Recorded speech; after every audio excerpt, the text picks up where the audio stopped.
Hello future doctors, my name is Kirti और मैं हर क्लास में NCERT line by line explain करती हूँ।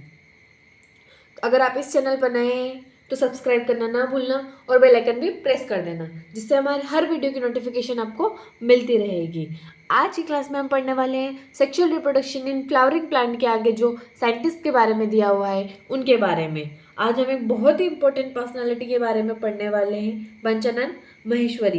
ये नाम नीट एग्जाम के लिए काफ़ी बार हाईलाइट होता है, स्पेशली प्लांट एम्ब्रियोलॉजी और टिश्यू कल्चर के कॉन्टेक्ट में। चलिए एनसीईआरटी को लाइन बाय लाइन डिकोड करते हैं बिल्कुल सिंपल वे में।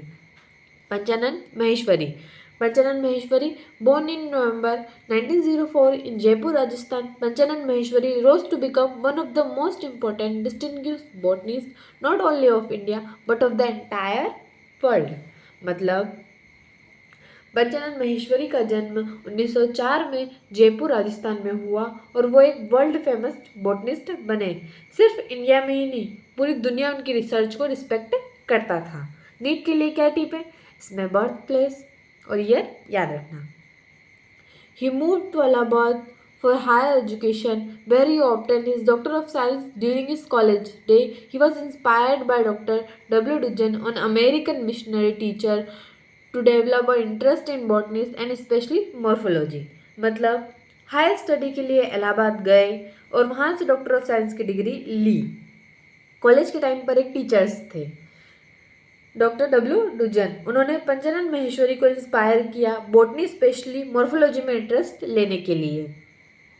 His teacher once expressed that if student progress ahead of him, it will give him a great satisfaction. This word encouraged Panchanan to inquire what he could do for his teacher in return. Teacher ने कहा, अगर मेरा student मुझसे आगे निकला तो मुझे बहुत खुशी होगी। ये बात उनको दिल को छू गई और उन्होंने सोचा कि अपने टीचर्स के लिए रिटर्न में क्या कर सकते हैं। आगे है, he worked on embryological aspect and popularized the use of embryological characteristic in taxonomy. He established the Department of Botany, University of Delhi as an important center of research in embryology and tissue culture. मतलब महेश्वरी जी ने एक काम किया embryology, study of embryo development in plant पर, और उन्होंने embryological features का use taxonomy मतलब क्लासिफिकेशन में पॉपुलर बनाया। दिल्ली यूनिवर्सिटी में बॉटनी डिपार्टमेंट इस्टेब्लिश्ड किया और उससे एक मेजर रिसर्च सेंटर बनाया एम्ब्रियोलॉजी और टिश्यू कल्चर का। He also emphasized the need for initiation of work and artificial culture of immature embryo. These days, tissue culture has become a landmark in science. His work on test tube fertilization and intra-ovarian pollination won worldwide acclaim. उन्होंने बोला कि immature embryo को artificial culture करना ज़रूरी है। आज तो tissue culture का कॉन्सेप्ट है वो इस आइडिया पर बेस्ड है। आई बात आपको समझ में। और आज टिश्यू कल्चर के एक लैंडमार्क टेक्निक बन चुकी है। प्लांट क्लोनिंग, क्रॉप इम्प्रूवमेंट सब इसी से होता है। उनका research test tube fertilisation plant में और intra ovarian pollination world level पर फेमस हुआ। ठीक है।